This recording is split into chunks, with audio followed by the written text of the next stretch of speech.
하나님 감사합니다.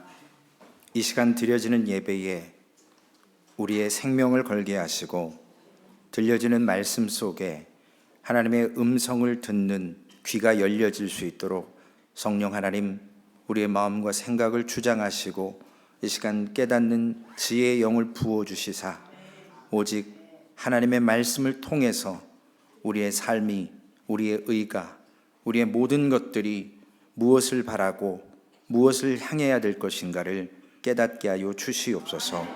우리 구주 예수님의 귀하신 이름으로 기도 올리옵나이다. 아멘. 주님께서 믿음이 크다고 칭찬했던 유일한 사람이 오늘 마태복음 15장에 나오는 가나안 여인입니다. 주님께서 이스라엘 중 아무에게서도 이만한 믿음을 보지 못하였다라고 했던 칭찬받았던 백부장도 있습니다. 그런데 믿음이 크다라고 한 사람은 가나안 여인뿐입니다.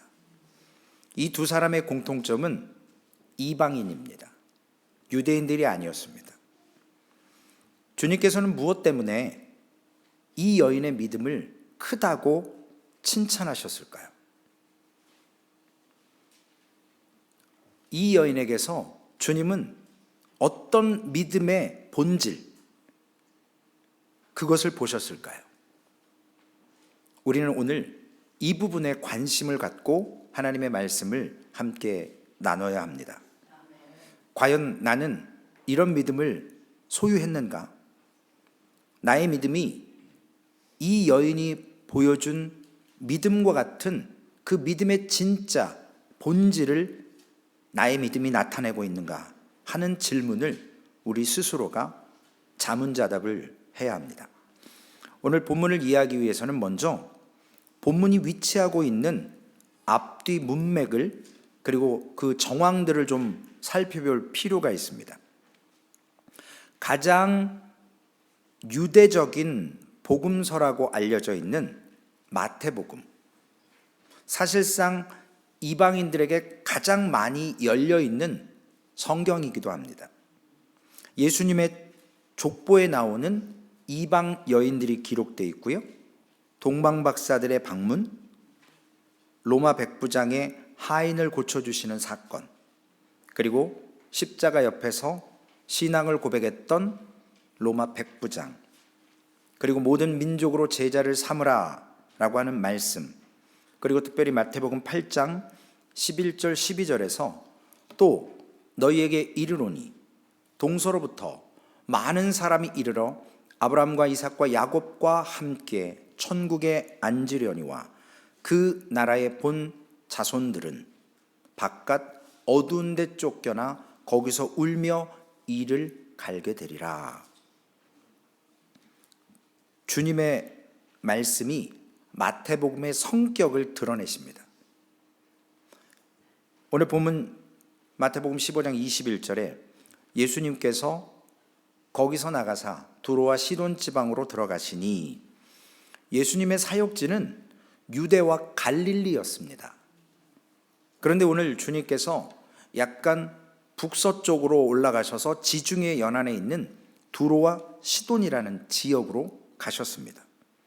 이 지역 두로와 시돈은 구약의 선지자들이 이스라엘의 오랜 대적으로 책망하고 지적했던 지방이었습니다. 그런데 오늘 주님께서 이 책망받았던 그 두로와 시돈 지방으로, 이방인 땅으로 들어가셨습니다. 물론 예수님께서 유대인들에게 배척을 당하시고 그리고 잠시 피하기 위해서 이방 땅으로 들어는 오셨지만 오늘 굳이 두로와 시돈 지방에 들어가신 이유는 유대인들을 피하기 위한 목적뿐만 아니라 오늘 본문은 또 다른 중요한 의미를 우리에게 전해주고 있습니다. 바로 본문은 이방 선교라는 큰 주제입니다. 마태복음을 통해서, 특히 오늘 15장 말씀을 통해서, 가나안 여인을 통해서 하나님께서 이방 선교에 대한 큰 주제, 메시아의 주요 사역은 바로 유대 땅 유대인들에게만 국한되어 있는 것이 아니고 하나님의 나라의 복음은 유대인에게뿐만 아니라 모든 사람들에게 전해지는 것이라는 겁니다. 그래서 복음은 이방 세계로 확장된다라는 것이 오늘 본문의 중요성이고 이 두로와 시돈 지방의 가나안 여인을 기록하신 이유입니다. 먼저 이 여인은 가나안 여인으로 소개가 되어 있습니다. 가나안은 구약 시대에 이스라엘의 원수로 대표되는 지역이었습니다. 사람들이었습니다. 하나님께서 이스라엘 백성들을 출애굽시키고 가나안 땅으로 들어가기 위해서 그 가나안에 있었던 가나안 사람들을 남겨두지 말고 다 죽이라고 명령하셨습니다. 하나님은 무시무시한 하나님이죠. 사람을 막 죽였다가 살렸다가 이유가 있습니다. 왜냐하면 이미 그 가나안 지역에는 젖과 꿀이 흐르는 땅이라고 했던 가나안 지역에는 가나안 사람들이 우상을 숭배하고 있었습니다. 그래서 이스라엘의 그 순결, 우리가 지금 민수기 금요일마다 민수기서를 보지만 하나님의 거룩함 때문에 부정한 사람들은 진영 밖으로 잠시 쫓겨나야 했습니다. 그런 것처럼 이스라엘의 신앙적인 순결을 무너뜨릴 수 있기 때문에 우상 숭배하는 가나안 사람들을 죽이라라고 명령하신 겁니다. 그래서 유대인들은 전통적으로 가나안 사람들하고 얼굴을 대면하지 않았습니다. 상종하지 않았어요. 하지만 가나안 여인이라고 할 때 오늘 본문 말씀에는 가나안 여인이지만 마가복음에 보면 수로보니게 여인이랬습니다. 수로보니게 출신 여자인데 가나안 땅에서 오랫동안 살았기 때문에 마태복음은 가나안 여인이라고 그냥 부르는 겁니다. 어쨌든 오늘 본문에 나오는 가나안 여인은 이방 여자입니다. 그리고 이스라엘이 상종하지 않는 원수의 사람들이었습니다. 그리고 예수님께서 그녀를 만난 지역, 이 두로와 시돈 지역이 역사상으로 봐도 좋지 않은 땅이었습니다. 악명 높은 이스라엘과 대적되는, 우리와 꼭 옆에 나라 거기하고 좀 같은 상황이에요. 우리 화요 성경 공부 나오시는 분들은 두로와 시돈 그러면 생각나는 여인이 한 명 있어야 됩니다. 여자. 성경 퀴즈입니다. 바로 이세벨. 시돈의 왕의 딸이었던 이세벨. 우상 숭배로 이스라엘을 우상 숭배의 도가니로 만들었던 악한 여자였습니다. 심지어는 선지자 하나님의 말씀을 선포하는 엘리야까지도 죽이라고 명령했던 여자였습니다. 바로 가나안 여인은 바로 이세벨의 땅에 살고 있던 사람이었습니다. 그래서 이 여인을 설명할 때, 모든 것을 다 설명할 때 도저히 하나님의 은혜를 받을 수 없는 조건을 다 충족한 그러한 대상이었습니다. 은혜 받을 만한 어떠한 자격도, 그리고 땅도, 그리고 삶도 아니었던 사람이었습니다. 이것이 오늘 본문의 핵심입니다. 은혜 받을 수 없는 가나안 여인이 왜 오늘 등장하는가? 왜 그 여인이 믿음이 크다라고 주님께 인정받았는가? 가나안 여인이 하나님의 은혜를 받는 대상이 된다는 건 당시 마태복음이 쓰여졌고, 그리고 그 당시의 상황을 보면 지금 조금까지 설명드렸던 유대인들과 가나안 사람들, 역사적으로 봤을 때 가나안 사람들이 어떤 사람인지, 그래서 도무지 하나님의 은혜가 임할 수 없는 곳임에도 불구하고 오늘 하나님의 은혜를 경험한 가나안 여인이 기록된 것은 엄청난 사건이라는 겁니다. 메시아가 오신, 즉 예수님이 이 땅에 오셔서 사역하시는 그 바운더리, 사역의 효력, 어디까지 이르렀는지를 상징해 주는 것입니다. 만약 이 가나안 여인이 은혜를 입었을 때 민족 혹은 사회적 이유로 하나님의 은혜에서, 그 대상에서 제외될 수밖에 없는 그러한 사람이었다라는 것입니다. 그럼에도 불구하고 내 믿음이 크도다라고 주님께 인정을 받습니다. 오늘 본문은 갑자기 15장 20절 이전부터 29절 이후까지 갑자기 가나안 여인이 등장합니다. 그 여인의 등장은 범상치가 않았습니다. 이 여인은 예수님과 제자들 무리에 나타나서 소리를 지르기 시작했습니다. 소리를 질렀다는 것은 그녀가 반복적으로 계속 간절하게 소리 질렀다라는 의미입니다. 그래서 오늘 본문 22절에는 주 다윗의 자손이여 나를 불쌍히 여기소서 내 딸이 흉악하게 귀신 들렸나이다 하되, 오늘 마태복음 15장 21절에 이 여인은 이렇게 고백했습니다. 소리 지르면서 주 다윗의 자손이여 나를 불쌍히 여기소서 내 딸이 흉악하게 귀신 들렸나이다. 고래고래 소리 지르는 거예요. 저는 지금 좀 나이스하게 하잖아요. 강단이니까. 그런데 그 가나안 여인은 목에서 피를 토할 정도로 소리 질렀을 거예요. 주님의 반응은 어땠습니까? 무시했어요. 여러분, 누가 갑자기 큰 소리 나면 쳐다보잖아요. 우리가 깜짝 놀라갖고 뭔 일이야. 그런데 주님은 이 여인이 주 다윗의 자손이여 나의 불쌍히 여기소서 내 딸이 흉악한 귀신에 들렸다고 소리를 계속 지릅니다. 그런데 주님이 반응을 안 하세요. 그 모든 시끄러운 방해를 무시하신 채 한 말씀도 대답지 아니하셨다고 그랬습니다. 그런데 이 여인도 만만치 않은 여인인 것 같아요. 쉼 없이 소리를 질러댑니다. 이 말을 계속 반복하는 거예요. 주 다윗의 자손이여 나를 불쌍히 여기소서 내 딸이 흉악한 귀신에 들렸나이다. 무슨 녹음기 틀어놓은 것처럼 계속 리필 하는 거예요. 하도 시끄러우니까 제자들이 예수님께 청합니다. 말씀을 드립니다.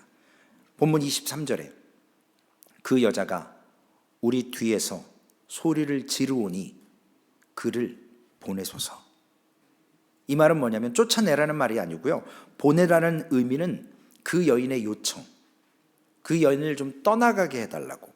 그래서 헬라어 원어에 보면 풀어주다, 해방시키다, 보낸다라는 의미가 풀어주고 해방시켜주는 의미예요. 그래서 그 예수님이 무시했던 그 여인에게 제자들이 주님 시끄러워 못 살겠어요. 자꾸 바더합니다. 그러니까 그를 좀 보내세요. 그냥 쫓겨내는 게 아니고 그에게 묶여있던 걸 풀어주시고 억눌렸던 거에서 해방시켜 주십시오. 본문 24절 나는 이스라엘의 집에 잃어버린 양 외에는 다른 데로 보내심을 받지 아니하였노라 하시니, 이 여자의 울부짖음에 제자들도 간청하고 지금 쉴 새 없이 뒤에서 소리 질러대는 거예요. 주 다윗의 자손이여 나를 불쌍히 여기소서 내 딸이 흉악한 귀신에 들렸나이다. 주 다윗의 자손이여. 제가 여기서 이렇게 액터처럼 할 수는 없잖아요. 그러니까 여러분들 귀에 지금 계속 주 다윗의 자손이여 나를 불쌍히 여기소서 내 딸이 흉악한 귀신에 들렸나이다 이러고 있는 거예요. 지금 계속 예수님 뒤에서. 거기에 제자들까지 주님 그녀를 보내세요. 풀어주고 해방시켜서 저 문제를 좀 풀어서 해방시켜 주세요. 근데 첫 번째 무시하셨어요. 그리고 두 번째 예수님께서 그 여자에게 반응을 하셨어요. 첫 번째는 무시하신 거고요, 두 번째는 이 여자의 철저한 부르짖음에 주님께서 제자들에게 이렇게 답하신 거예요. 나는 이스라엘 집에 잃어버린 양 외에는 다른 데로 보내심을 받지 않았다. 즉 아까 말씀드렸던 이방인들에게 내가 보냄받은 게 아니고 내가 지금 이 여인에게 신경 쓸 일이 아니고 내 사역 바뀌다. 주님의 이 대답, 이 태도, 이 여인은 모멸감을 느꼈을 거예요. 그렇잖아요. 싫으면 싫다, 좋으면 좋다, 뭔가 반응이 있어야 되는데 주님은 첫 번째 무시해버려요. 두 번째는 모멸감을 줍니다. 그래서 주님은 오직 그 여인에게만 지금 모멸감을 주는 거예요. 다른 사람한테 얄링하는 게 아니잖아요. 그래서 이 여인도 들었을 거예요, 예수님의 말씀에. 그런데 25절에 다시 이 여인이 주님의 모멸감과 자신을 무시하고 모멸감 주는 거에 여자가 와서 예수께 절하며 이르되 주여 저를 도우소서. 이 상황이 여러분 성경이지만 여러분이 최 목사한테 와서 목사님 내가 이런 일인데 저 좀 도와주세요 그러면 제가 들은 척도 안 하고 딴 데 쳐다보고 딴 사람하고 얘기해요. 두 번째 또 계속 얘기해요. 목사님 저 이런 문제가 있는데 좀 도와주세요. 그러면 나는 당신보다 딴 사람한테 신경 써야 돼 라고 얘기해요. 그 상황인 거예요 지금. 그런데도 불구하고 와서 다시 절하며 이르되 주여 저를 도우소서. 이건 쉽지 않은 행동이에요. 이 모습 속에 예수님의 반응은 무시무시합니다. 오늘 본문 26절 대답하여 이르시되 예수님 말씀하십니다. 자녀의 떡을 취하여 개들에게 던짐이 마땅하지 아니하니라. 사람을 지금 개 취급하는 거예요. 모멸감 중에서도 가장 극대화시키고 가장 정말 경멸하는 그런 듯한 표현을 하셨어요. 당시 유대인들 상황을 보면요, 성경의 배경이니까요, 유대인들의 가장 보편적인 생각은 뭐냐면요, 유대인들은 하나님의 선택받은 선민이에요. 그러나 이스라엘 외에 다른 모든 사람들은 이방인이고 개예요. 그런 관념이 있었어요. 여러분들 주이시 잘 아시죠? 저도 전에 있던 교회에 주이시가 교회를 렌트해서 한 150명, 200명이 토요일마다 예배를 드렸는데요. 콧대가요, 우리 주이시들은 아주 높으세요. 왜냐? 자부심이 있어요. 하나님이 선택한 민족이잖아요, 성경에서. 얼마나 프라우드가 있는지 몰라요. 거기에 또 물질도 많아요. 또 머리도 똑똑해요. 하는 일마다 다 잘 돼요. 그러니 이 땅에서 다 자기 발 아래 보일 수밖에 없어요. 그런 정서를 갖고 있는 사람들이 유대인 말고 이방 사람을 개 취급했다라는 겁니다. 그런데 이것은 예수님께서 은유적으로 사용하신 거예요. 그 사람을 뭐 이렇게 밉다 이런 게 아니고요. 그런데 분명히 오늘 말씀해 보면요, 예수님께서 개도 종류가 있더라고요. 제가 성경을 보면서 알았어요. 말씀 잘 보세요. 자녀의 떡을 취하여 개들에게 던짐이 마땅하지 아니하니라. 주인이 없는 야생개가 있고요, 집에서 길려지는 개가 있어요. 지금 그 애완동물로 집에 강아지 키우시는 분들 많은데 잘못 얘기하면 큰일 나잖아요. 가족이라는데. 예. 그러니까 어떤 표현으로도 지금 아무리 정화시켜도 기분 나쁜 거예요. 무시했죠, 모멸감 줬죠, 개 취급했죠. 이런 절정적인 상황에서 이 여인이 또 대답해요. 27절 말씀 뭐라고 하냐면요, 여자가 이르되 주여 올소이다마는 개들도 제 주인의 상에서 떨어지는 부스러기를 먹나이다. 최 목사가 여러분에게 3번 정도 정말 무시하고 모멸감을 줬는데도 여러분들이 그래도 목사님, 그래도 나 개 취급해도 괜찮으니까 그 주인의 상에서 떨어지는 거 집안에 있는 개들이 먹고 크지 않습니까? 살지 않습니까? 이렇게 말하실 분 아마 쉽지 않으실걸요? 저도 누가 한두 번 저한테 이렇게 저의 그 감정을 건드리고 그러면 저도 욱하는 성질이 있어서 저도 그게 절제가 잘 안 될 거예요.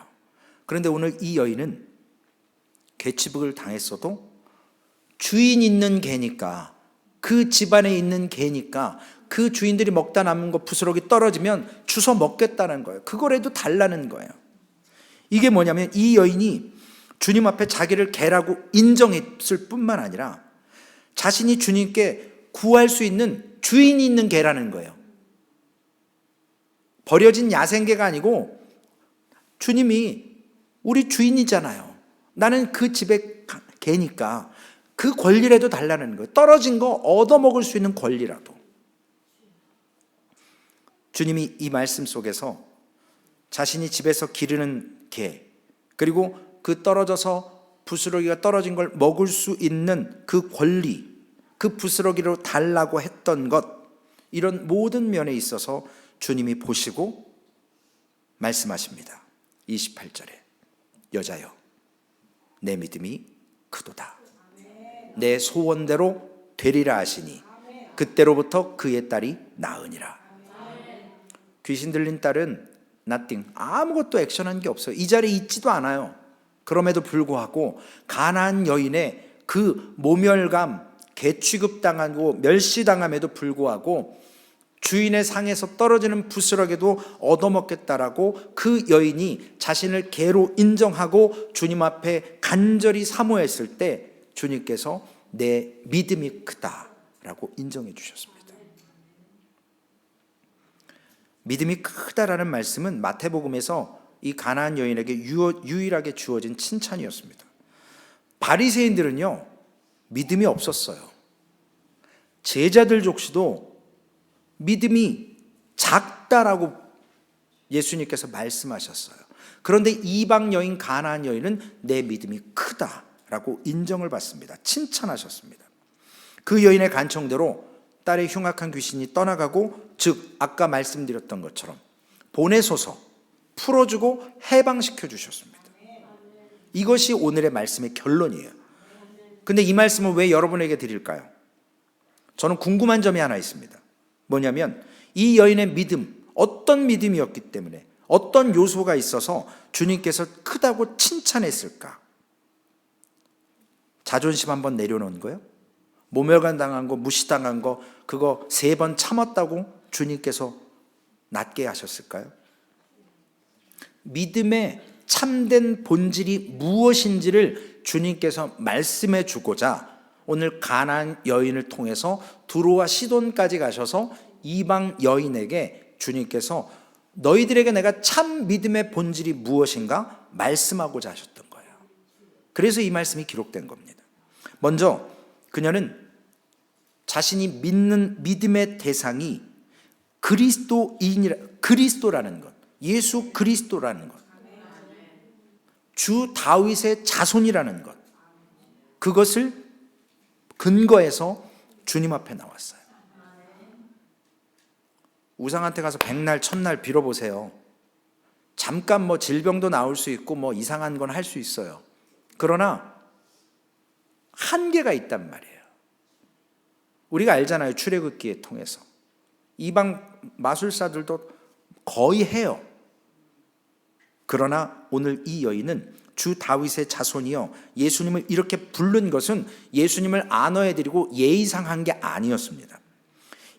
그녀는 예수님을 이렇게 주 다윗의 자손이라고 부를 수 있는 것은 이미 두로와 시돈 지방에도 예수 그리스도, 그가 다윗의 자손으로 오셨다는 것을 이방인들도 알고 있었다는 거예요. 복음이 뿌려지든 안 뿌려지든 소식은 듣고 있었습니다. 믿든 안 믿든. 그래서 이 여인은 이렇게 고백하는 믿음의 그 근본이 뭐냐면, 요소가 무엇이냐면 바로 자기네 지역에, 이방 땅에 메시아가 오셨음을, 다윗의 자손으로 오셨음을 그는 들었는데, 듣고 끝난 것이 아니라 그것을 그리스도로 믿었다라는 사실이에요.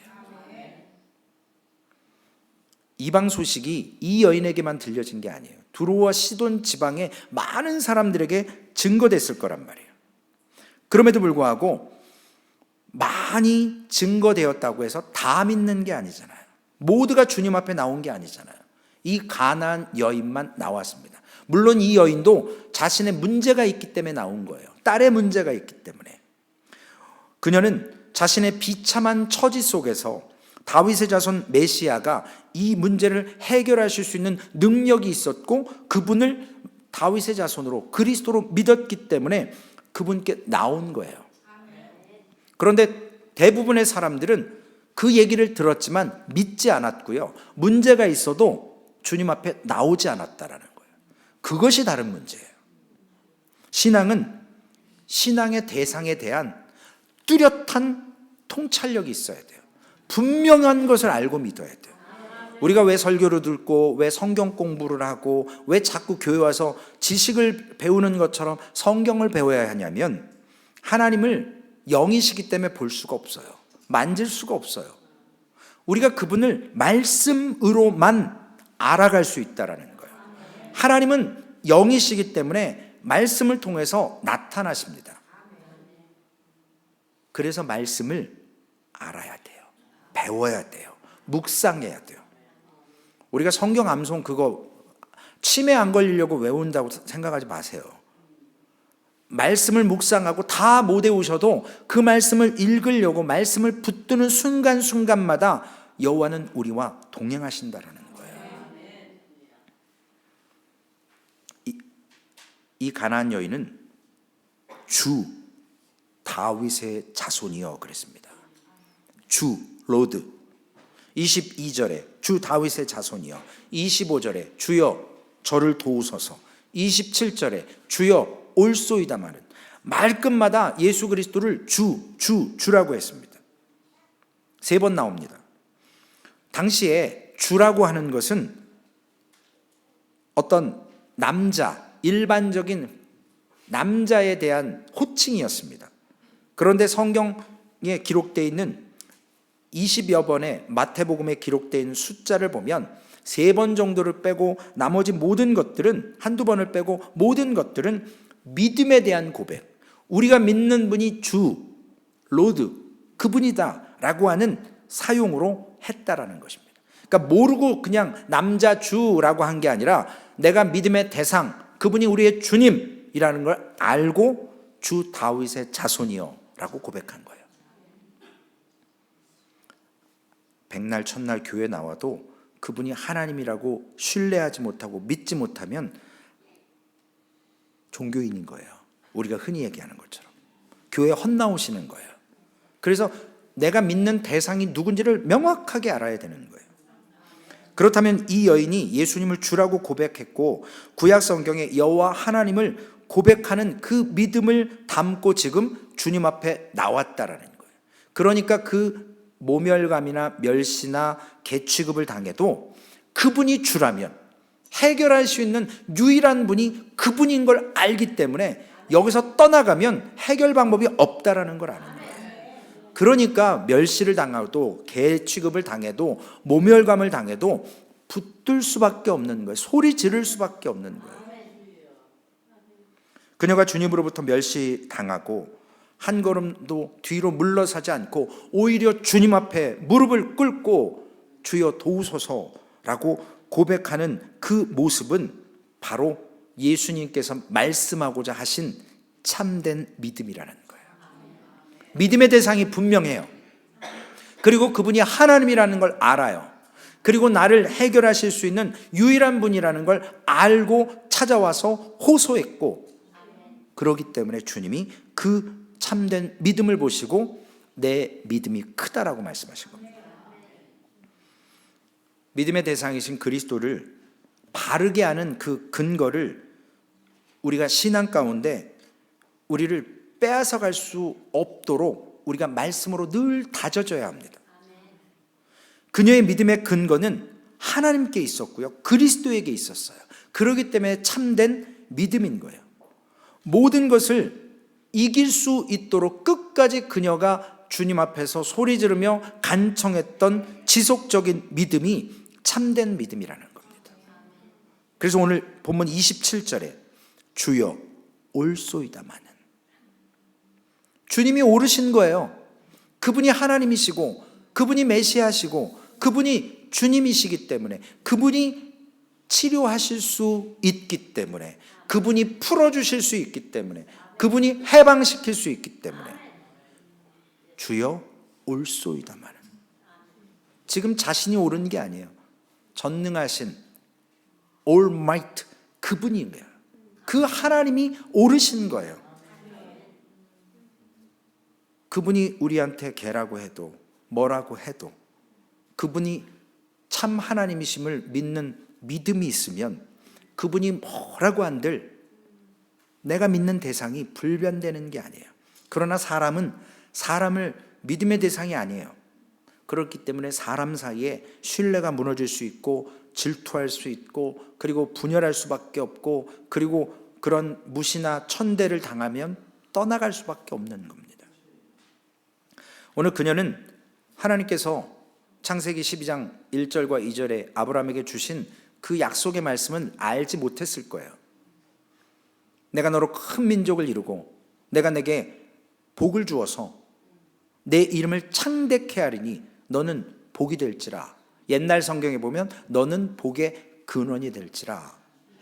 너를 저주하는 자를 내가 저주하고 너를 축복하는 자를 내가 축복하고, 이렇게 했던 하나님의 약속은 이 가나안 여인이 몰랐을 거예요.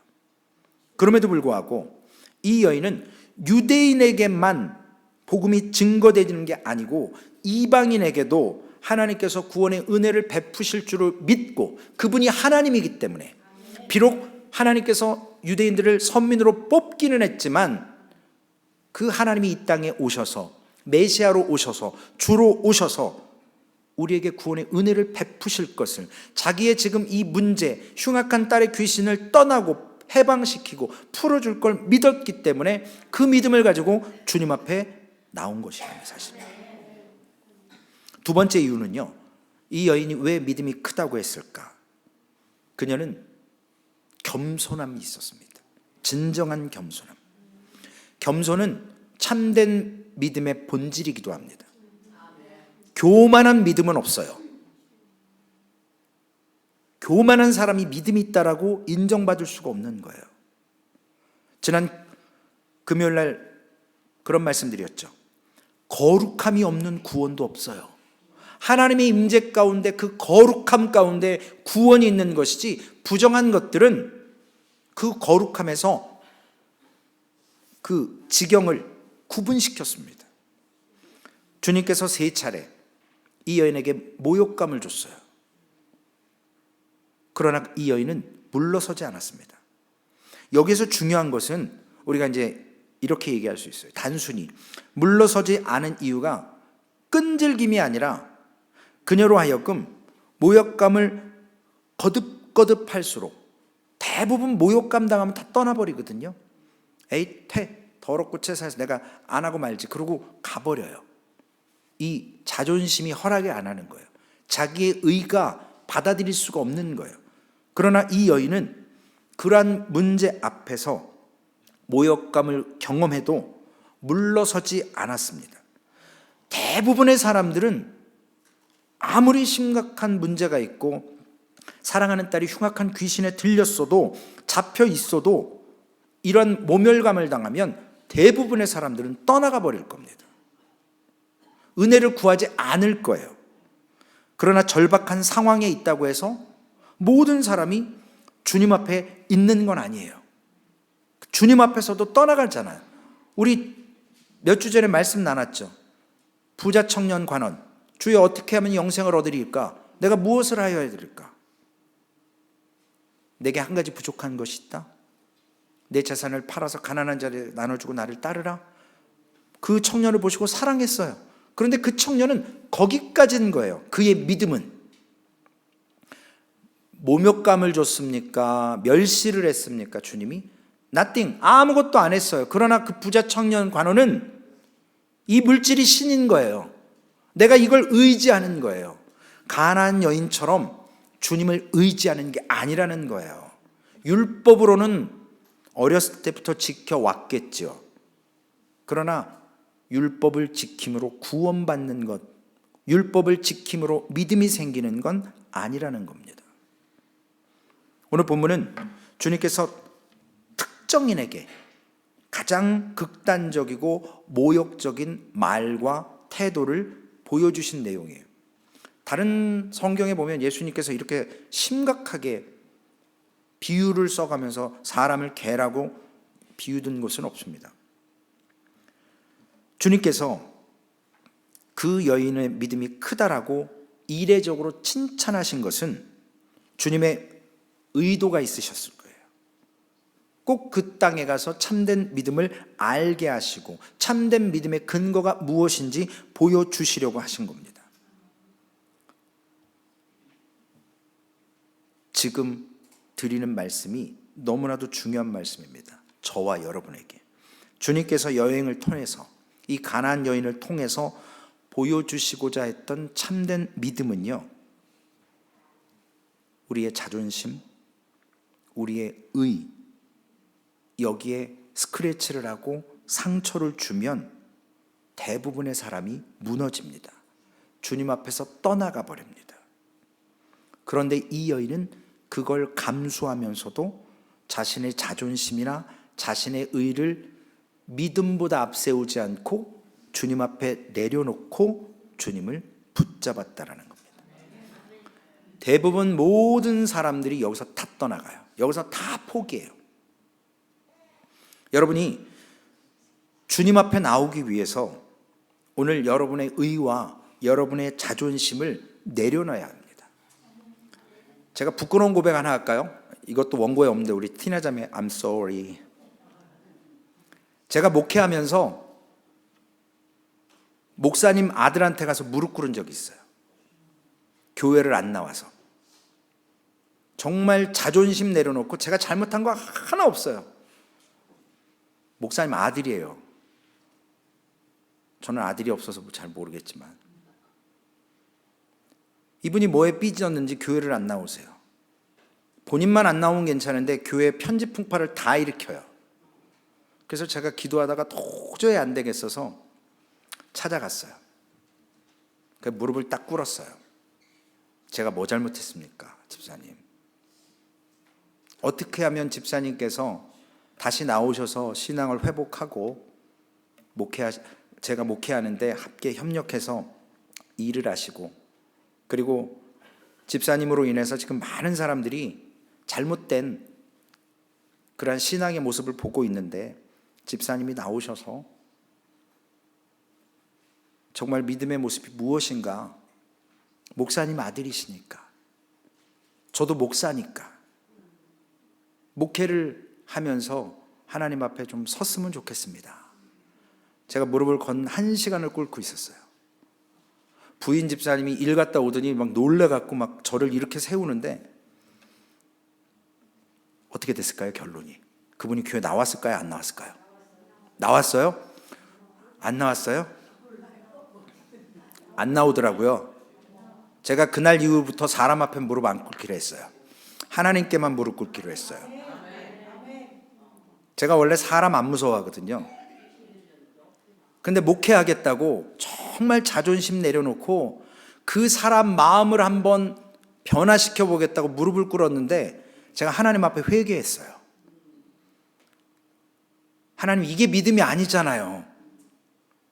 하나님 앞에 이 여인처럼 멸시와 모욕과 하나님이 응답이 없어도 하나님의 응답이 없는 것도 은혜고, 응답하시면 더욱더 감사해서 영광을 돌려야 되는 것이고, 제가 하나님께만 무릎 꿇을게요. 제가 갔다 와서 얼마나 이제 부화가 나는지요. 막 마음속에서 와, 내가 진짜 미쳤지, 정신이 나갔지.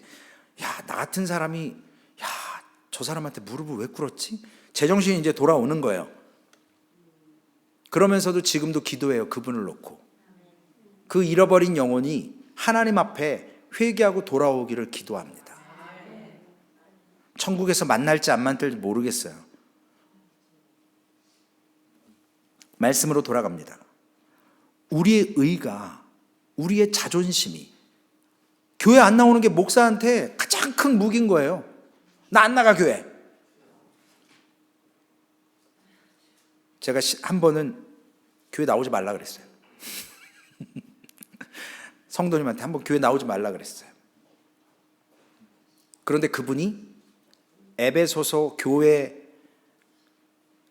론을 함께 나누면서 구속사에 대해서 제가 근 3개월간 설교한 걸 예배 끝나고 오셔서 구속사를 쫙 구슬 꿰듯이 저한테 브리핑을 하시더라고요. 그리고 예수 그리스도를 영접하고 그분이 캔서가 걸리신 걸 모르셨다가 하나님의 부름을 받고 제가 장례의식을 치르는데 자녀들이 저에게 목사님 감사합니다. 법을 공부했던 우리 아버지가, 교회를 그냥 다니던 아버지가 그 교회에 가서 예수 그리스도를 만나고 자녀들에게 신앙생활 잘해야 된다라고 유언을 하시고 주님의 부름을 받았다는 것에 자녀들이 너무나 감사해하더라고요. 오늘 이사야 64장 6절에 너무나도 우리의 우리의 자존심에 대한 말씀을 부수시는 말씀을 이사야 64장 6절에 말씀합니다.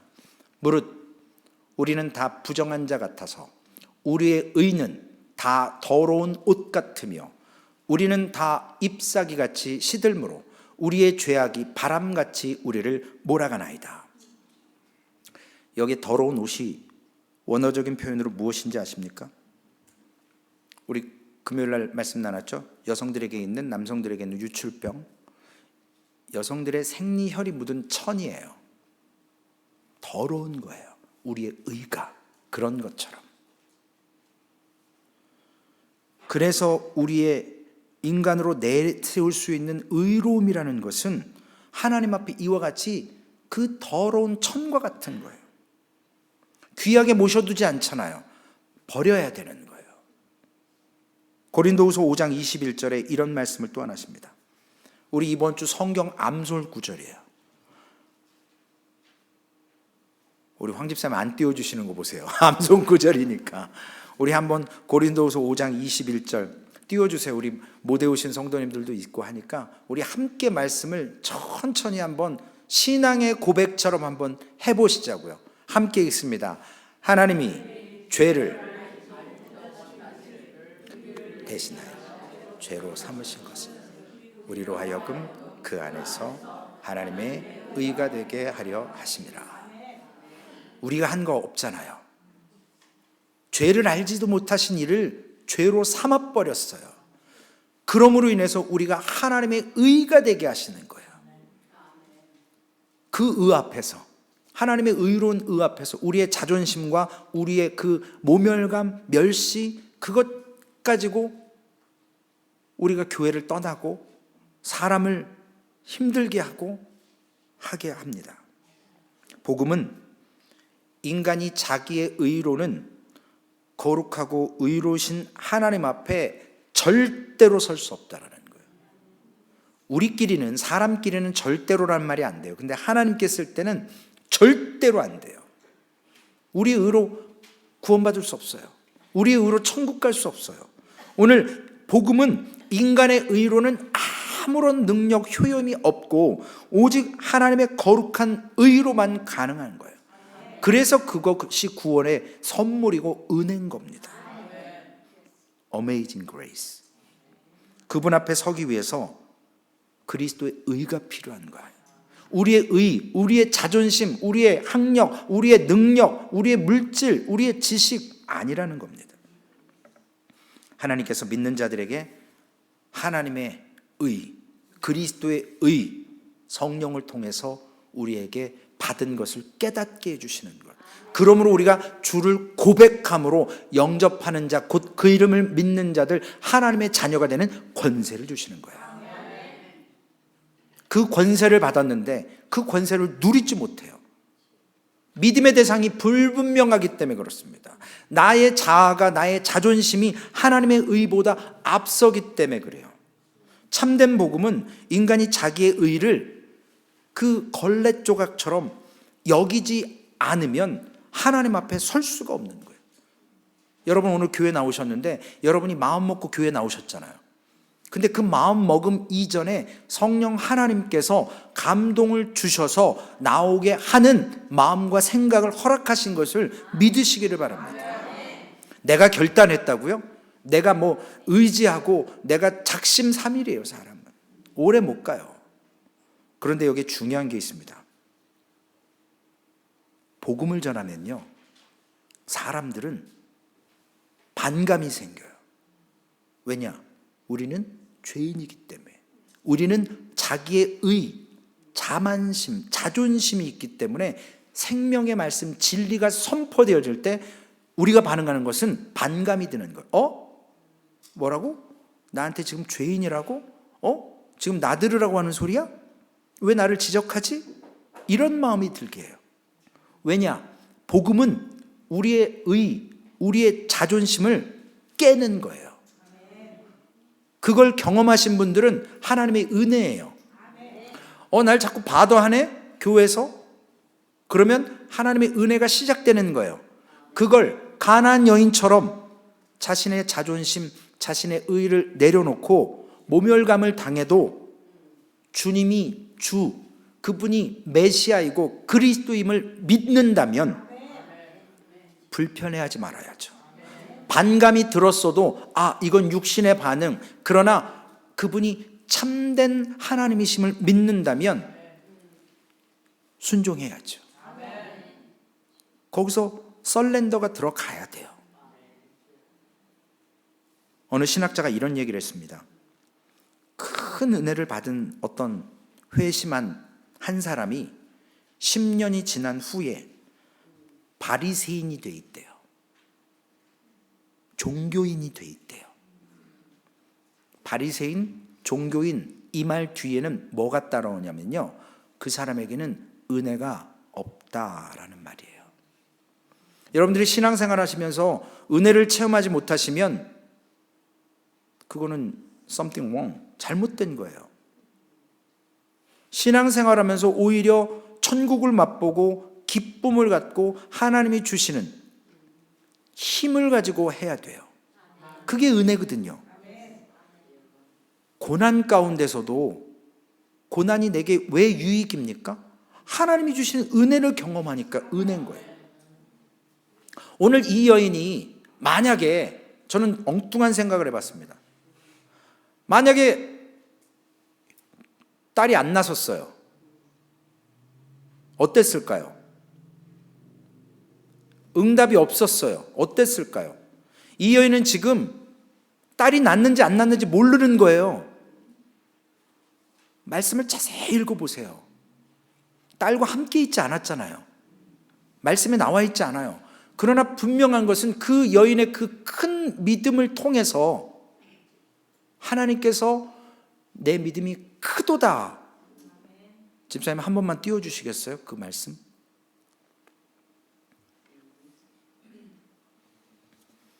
여인에게 말씀하잖아요. 네, 내 믿음이 크도다. 내 소원대로 하시니, 내 믿음이 크다고 그랬어요. 그리고 내 소원대로 되리라 말씀하셨어요. 그때로부터 그의 딸이 나으니라. 근데 아직 못 봤단 말이에요. 모른단 말이에요. 이게 믿음인 거예요. 아직 뭔가를 붙잡지 못했어요. 그럼에도 불구하고 그 여인이 믿고 갔을 거 아니에요. 복음은 우리 자연적인 마음, 교만하고 자만심을 갖고 있고 또한 누군가 바더할 때 반응하는 이런 모습들을 복음은 가만두지 않습니다. 많은 교회들이, 교회 처음 나오신 분들, 그리고 이제 복음을 잘 모르는 분들에게 영접 기도를 시켜요. 영접하라고. 영접 기도를 시켜요. 그 영접 기도 한다고 구원 받습니까? 영접 기도를 한다고 해서 구원받는 게 아니고요, 그 사람이 믿어져야 돼요. 성령께서 그 마음을 주셔야 돼요. 입으로 그냥 중언부언 한다고 그게 구원받는 게 아니에요. 그리고 그 사람이 구원받았는지 안 받았는지 어떻게 하냐고요. 그 사람의 삶이 그 시로부터 어떻게 변화되는지가 그 사람이 구원받았는지 안 받았는지 성령의 열매로 드러나지는 거예요. 최 목사가 천국 갈지 안 갈지 여러분이 어떻게 아세요? 장담할 수 없어요. 날마다 나를 부인하고 자기 십자가를 지고 주님을 쫓아야 갈 수 있는 거예요. 어제까지 잘 믿었다가 오늘 예수님 부인할 수 있어요. 그러기에 두렵고 떨리는 마음으로 하나님의 말씀을 붙들고 흔들리지 않고 그 길을 이 여인처럼 멸시와 천대 속에서도 주님을 바라보고 주님 발 앞에 엎드려야 되는 겁니다. 참된 구원을 얻으려면 먼저 우리 자신을 부정해야 돼요. 내가 뭔가 할 수 있다? 내가 이렇게 하면 구원을 받겠지? 이렇게 하면 뭐가 되겠지? 아니에요. 하나님 앞에 나올 때는요, 항복하고 나오는 거예요. 두 손 들고. 누가 총을 딱 껴놓으면 나 웨폰 없고 아무것도 없다고, 나 그냥 네가 시키는 대로 할게, 이거잖아요. 하나님 앞에 나아갈 때 우리의 모든 것은 배설물이에요. 내려놔야 돼요. 내가 여기까지만 믿어야지, 내가 이만큼만 헌신해야지, 스스로 자꾸 뭔가 컨트롤해요. 주님께 맡기셔야 돼요. 내어드려야 됩니다. 그래서 참된 믿음은 복음 앞에서 상하고 부서지고, 그래서 자신의 의의를 붙드는 것이 아니고, 참된 믿음은 복음 앞에서 부서지는 자신의 자아를 산산조각 나는 것을 목도하면서도, 내 자존심이 무너지는 것을 내 마음으로 체험하면서도 선하신 그분께 나의 시선을 드리는 겁니다. 그분만을 바라보는 거예요. 긍휼을 원하는 거예요.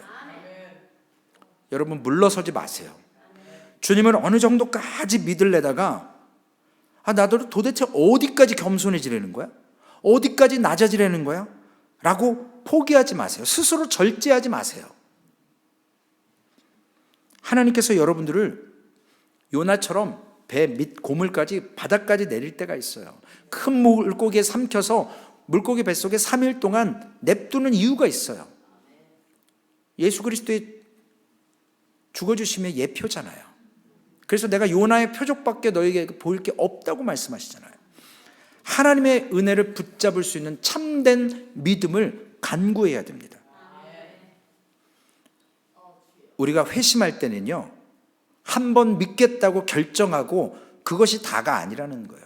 매 순간순간마다 우리의 마음 속에 나의 의를, 나의 자만심을, 나의 자존심을, 내가 의지하던 것을 하나씩 하나씩 버려야 됩니다.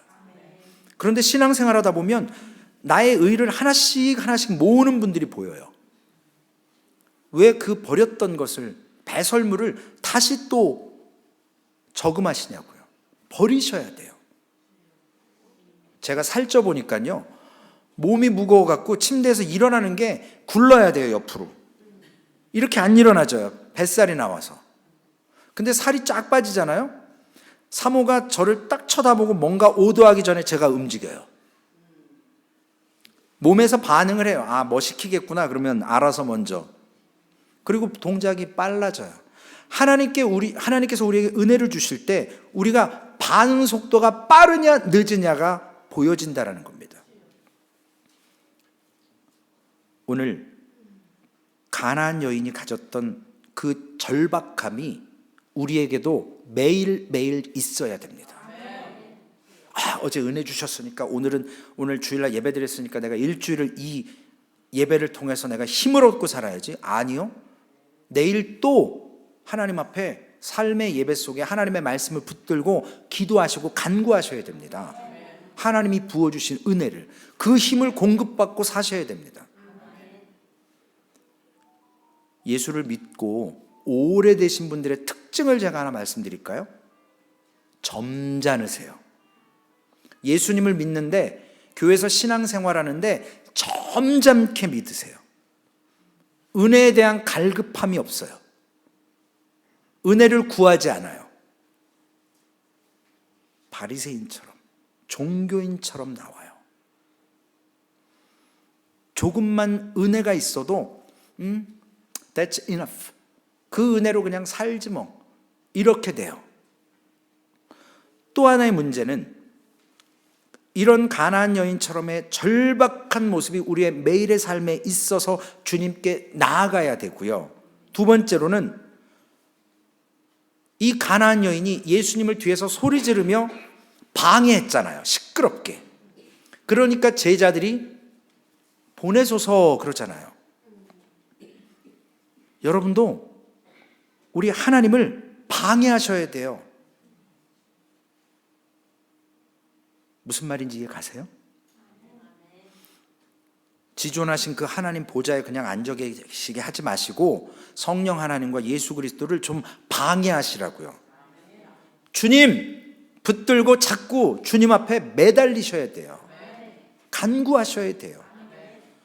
여러분들이 충만해서 여러분들이 풍족해서 더 이상 간구할 게 없다면 선교를 위해서, 복음을 위해서, 교회 사랑하는 성도들을 위해서 하셔야 된다라는 거예요. 그래서 이게 중요한 문제예요. 가나안 여인처럼 주님을 방해하지 않으면요, 주님의 교회를 방해하지 않으면요, 그런 교회들은 익사이링하지가 않아요. 죽은 교회예요. 전통만 지키는 교회예요. 앞으로 최진 목사를, 우리 사무엘 목사님을 좀 방해하세요. 목사님, 이런 것 좀 기도해 주세요. 갈급한 심령으로. 가나안 여인처럼 교회를 방해하고요. 교회 어지럽히라는 말씀이 아니에요. 믿음으로. 그리고 소리를 지르세요. 간절함을. 딱 들어보면 알잖아요. 상담을 하러 오셨어요. 상담의 99.99%는 본인이 답을 다 알아요. 저는 그냥 앉아서 1시간이고 2시간이고 들어드리면 그냥 기도해주고 끝. 왜냐? 내 얘기 들어달라는 얘기거든요. 그런데 정말 갈급하신 분은요, 나긋나긋하게, 조용하게, 품위 있게, 교양 있게 얘기 안 해요. 가나안 여인처럼 소리 질러야죠. 방해해야죠. 내가 지금 죽게 생겼는데, 이게 문제가 심각한데. 믿는 우리는 언제든지 유대인들처럼 될 수 있어요. 바리새인처럼 될 수 있어요. 저도 한때는 거룩한 목사인 양 성경 이렇게 끼고 다녔어요. 할렐루야, 목소리도. 그게 바리새인인 거거든요. 성경 들고 다니는 게 중요한 게 아니라 그 성경을 믿어야죠. 읽어야죠. 사모해야죠. 우리도 언제든지 바리새인 될 수 있습니다. 하나님께서는 이런 바리새인적인 거, 점잖으신 분들한테는 점잖게 하세요. 하나님도 응답이 더뎌요. 근데 급박한 사람들한테는 벼락같이 응답하세요. 간절하니까요. 사모하니까요. 결론의 말씀입니다. 우리는 예수님 주변에 있었던 세리, 창기, 사마리아인들, 이방인들, 그들은 은혜 못 받는 존재라고 했던 바리새인들과 같은 시각이 없는지 살펴봐야 돼요. 아유, 저 사람이 무슨 은혜를 받겠어? 아유, 저 사람에게 무슨 은혜가 있겠어? 우리가 판단해요. 우리가 분별합니다. 잘못. 어찌 당신이 은혜를 입겠어? 라고 생각하는 사람 혹시 없습니까? 회개해야 돼요. 저도 성도님들을 선입견 안 가지려고 많이 노력해요. 저는 아직 여러분이 헌금 얼마 하는지 몰라요. 별로 관심이 없어요. 제가 예전에 그랬어요. 헌금 계수를 해봤더니 성도님들 머리 위에 헌금 11조 액수들이 보이기 시작하더라고요. 설교하는데. 그래서 제가 회개했어요. 그래서 하나님, 저 이거 안 하겠습니다.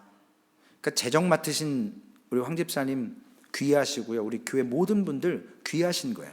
주의 일을 할 때 그것이 오히려 내게 신앙의 걸림돌이 될 때가 있어요. 우리가 사람이라. 다른 사람에게 베풀어지는 은혜가 혹시 그 은혜를 보면서 화가 날 때도 있어요. 우리는 연약한 존재이기 때문에. 오늘 가나안 여인이 내 믿음이 크도다라고 인정받고 칭찬받는 것처럼 내가 경건하고 저 사람은 경건하지 못하고 나처럼 신앙생활 열심히 안 하니까 응답이 없지, 기도 안 하니까 그렇지, 우리 입술에서 들내지 말아야 합니다. 우리가 할 것은요, 갈급한 영혼을 볼 때 그 영혼을 위해서 기도해 주는 거예요. 그 영혼을 축복해 줘야 돼요. 하나님께 간구해야 합니다. 저는 이번 한 주간을 지내면서 하나님께서 저에게 스스로 내 믿음, 여기서 말하는 어이가 아니라 아이, 나 자신 스스로 내가 믿음이 크다라고 하지 않았나 생각해 봤습니다. 목사도 믿음 없을 때 있어요, 사람이라. 사랑하는 소망교회 성도 여러분, 제가 감히 다른 교회 가서는 이렇게 설교해 보지를 않았어요. 그런데 정말 사람을 판단하는 유대인이 혹시 내가 아니었는지, 내가 가나안 여인처럼 저런 절박함에 한 번도 빠진 적이 없다면 우리 한번 생각해 봐야 합니다. 주님 오실 날 얼마 안 남았거든요. 시간이 없어요. 시간이 없어요. 정말 부지불식간에 오십니다. 그래서 그 은혜의 자리에 가나안 여인처럼 갈급하게 서는 소망교회 성도님 되셔서 그 모습 앞에 누가 하나님이신지 통찰력을 갖고, 그러려면 하나님의 말씀을 읽고 찬송을 하고 성령 하나님의 격려와 위로로 힘을 얻으셔서 하나님 앞에 서십시오. 그리고 하나님을 방해하십시오. 목회자를 방해하세요. 기도해달라고, 사모하게. 그래서 하나님의 은혜가 오늘 소망교회에, 그리고 우리의 심령 속에 살아 역사하시기를 주님의 이름으로 부탁을 드리겠습니다. 살아계신 아버지 하나님, 하나님의 은혜와 사랑에 감사를 드립니다. 아버지 하나님, 우리가 늘 하나님 앞에 하나님을 믿는다고 하면서도 내 믿음대로 믿지 않았는지, 내 생각대로 믿지 않았는지, 오늘 가나안 여인의 믿음의 모습, 주님이 칭찬하셨던 그 모습을 보면서 우리는 스스로 자만해서 나는 이방인이 아니고, 나는 이미 믿음이 있고, 나는 신앙생활을 오래 했고, 나는 더 이상 갈급함이 없다 라는 그러한 문제 속에서 우리의 자신을 돌아보게 하시고, 참으로 하나님의 말씀 앞에서 하나님, 정말로 하나님께서 우리를 구원하셨고 우리는 더러운 천과 같은 존재임을 깨달으면서 하나님의 은혜 앞에 기쁨으로 감사함으로 서서 하나님, 갈급한 심령 위 그분들을 위해서 함께 기도하고 함께 격려하며 하나님 말씀 붙들고 주님 오시는 날까지 믿음으로 살아가는, 그래서 그 믿음의 길을 걸어가는 순례의 길을 걷는 소망교회 되게 하여 주시옵소서. 은혜 주시기를 원합니다.